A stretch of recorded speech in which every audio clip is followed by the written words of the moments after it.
Hello, good morning po mga lolo at lola dyan, mga sir and ma'am. So, June 18, so Wednesday morning, so 6 o'clock na. Ayan, nagpapakita na si Haring Araw. Late na ako kasi ang lakas ng ulan dito sa Negros. So, itong magandang tips ko po sa inyo, i-share ko, itutulong ko sa inyo. So, sana po ay malaking tulong ito kahit hindi ako gumagamit ng mga tools ng mga pang-exercise, pero simple lang ito, pero ang laki ng tulong po sa akin dahil ako po ay recovery successful. So ito po. Maganda po ito sa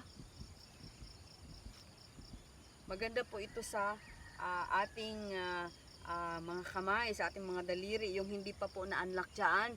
Ito po. Pag yung hindi pa po na-unlock, ganito po yung gagawin nyo. Kahit ganyan pa yan, hindi pa yan nakakaano. Yung left side or right side nyo na yun po yung hindi naapektuhan, iganyan po yun. Yan. I-touch nyo po yun sa kamay nyo kung saan po yun na stroke. Dahil para makaka-feel po yung kamay natin na hindi siya nag-iisa, hindi siya nalulungkot. Ito, lagi itong nagbibigay siya ng lakas doon sa kabila kung saan yun na stroke. Magganyan-ganyan po kayo. Yan. Kahit nakaganyan kayo, ganyan nyo. Itatouch nyo po siya na hindi po siya nalulungkot. Kasi pumupunta yan doon sa brain natin. Kaya ito yung nagbibigay din ng lakas sa ating mga parts kung saan po yung affected. So, ayan po, ayan. At isipin nyo po na lagi kayong nag-o-organ. Ayan po, organ. Yan. Yan, malaking tulong kaya to yan. Mag-o-organ kayo. Ayan.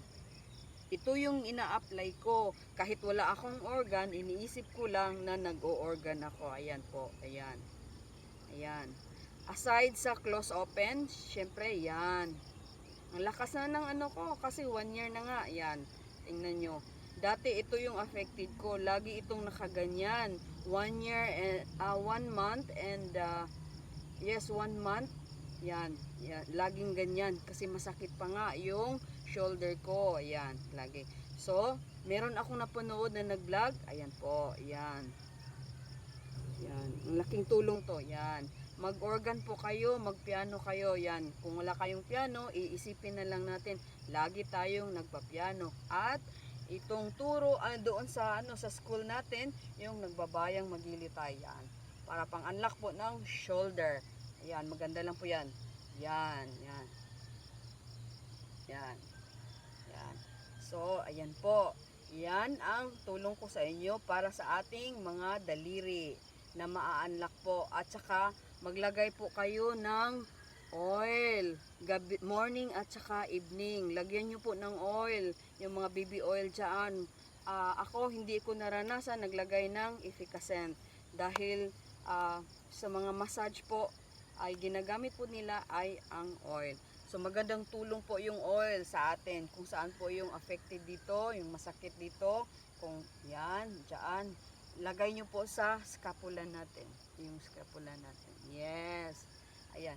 At saka lastly, itong magandang pampalakas talaga ng tuhod, at saka balakang, at saka shoulder, at saka yung unlock shoulder natin. Ito, magpakatuhod tayo. Yan. Yan.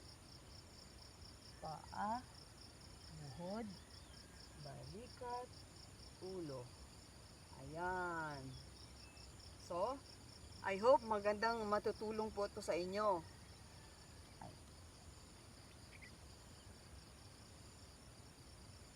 Hands up natin. Yay! Ayan, ang lakas. Super lakas yan. Yan. Tingnan nyo. Ayan. Yan ang maitutulong ko po sa inyo. Yan.